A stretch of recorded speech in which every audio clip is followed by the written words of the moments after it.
Hello, my name's John. I'm here with a series of fix-it videos, as you could say, so simple even a kid can do it. First one we're going to start with is how to change a flat tire. Well, hey everybody, you're riding around in your car and all of a sudden you get that, it's kind of feeling like that, and it's like, oh, you realize I may have just got a flat tire. Well, I'm here to show you how you can change that tire. Actually, make it so simple, even a kid can do it. Hey everyone, my name's Seth. I'm going to help you fix a flat tire. Even a kid can do it. Most of your cars, you'll find a toolkit in your trunk. Oh, there's ours. Now, as you see, the jack is in the side there, and hopefully with the light, you're going to twist the top handle to the left. That'll release the jack.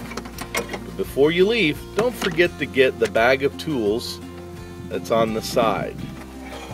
What the tools are going to be helpful in this step. We're going to lay them out for you on the garage floor so you can see some things you might gather as well that you don't carry with you in your trunk. Something that's really nice is a kneeling tray. It's got a soft rubber area, hard back. Helps you to save those kneecaps. Then, moving right along, I love this tool right here, which is a 4-way lug nut set. They're inexpensive, can be bought, and they're really handy to have. They work better than your cars. And another, just an old block of wood or something, and that's what we're going to use to block the back tire with. Step number 2 is to locate your spare tire. Oftentimes it's somewhere in the trunk or under the trunk. In the case of this car, it's in the trunk. But boy, do we have some mess to move. And if we can move it away, we just normally have to take it out. But I'm going to lift up the bottom carpet, and you will see here through this exposed hole that my spare tire is under here. They're often locked down, and well, that's where it's at. But since we really don't have to change a flat today, we're just going to show you where it's at. You'll have to locate it in your car via the owner's manual. Our third step is going to be involved in raising the car. There's some things we'll need to do first off. We're going to need to get our jack position. We're also going to need to get our block of wood to block the tires. Make sure your car is in park and the emergency brake is on. The block of wood that you have right here, as you see, what we're going to do is just shove it up under the tire lightly like that, and then we're going to give it a good kick. So if the car is going to roll back, this block of wood is going to keep that. The first thing that we're going to have to do is we're going to have to pry off this sort of fake plastic wheel cover. Some cars don't have that. So use your tool with the sharp end that you have over there and pry down at the top between the tire well and that. Work your way around by twisting it a little bit as you go. When you get enough of it done, you can probably just pull it off by hand because they're not on that tight.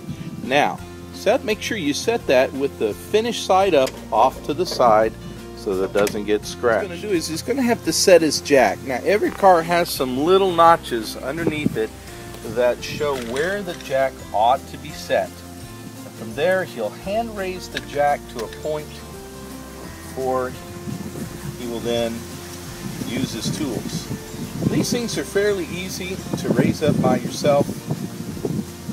So as you can see, even a kid can do this. Our next step is we're going to completely take the wheel off the car in the middle of raising the car, and Seth's got his 4-way lug nut set there. So Seth, let's come on and start tightening. Now, ladies and gentlemen, when you put it on the car, you want to make sure that when you set it, have the left side slightly down. If you get that angle, it's a whole lot easier on you, and you're going to use foot for one side, you're going to push down and then pull up. Oh, look at that, even a kid can do this. Now he's going to loosen this one just a little bit, but he's going to leave it most of the way on. Let's go ahead to the second nut just to show them the next one, show them that you can indeed do this, but set the left side down slightly. There you go. And putting foot pressure and pulling up, he will be able to use leverage to loosen that lug nut. Now let's show him how to spin that. Put your finger in the back side, level a little bit, and you can just throw this around until the whole lug nut comes off. Finish these steps, setting your lug nuts aside where you can find them until you've got all but that top one off, and we'll get it off just as we, whoops, Raise the car. On the last parts of raising the car up so that we can pull the tire off. It needs to be completely off the ground before we can do that.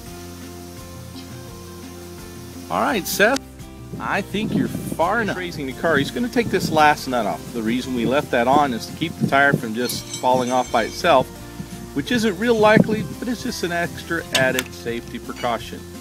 Now, this is where getting the tire off is a little bit difficult for a small child, but he can probably do it.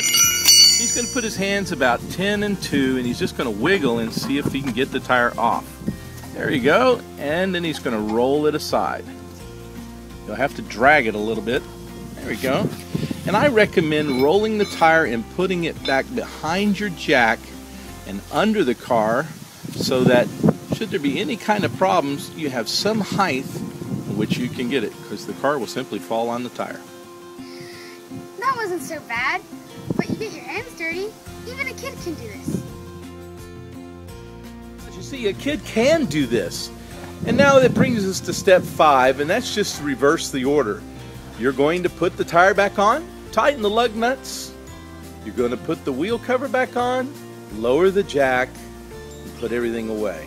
You should be good to go. Even a kid can do it. That means mom or sis could do it. Good luck.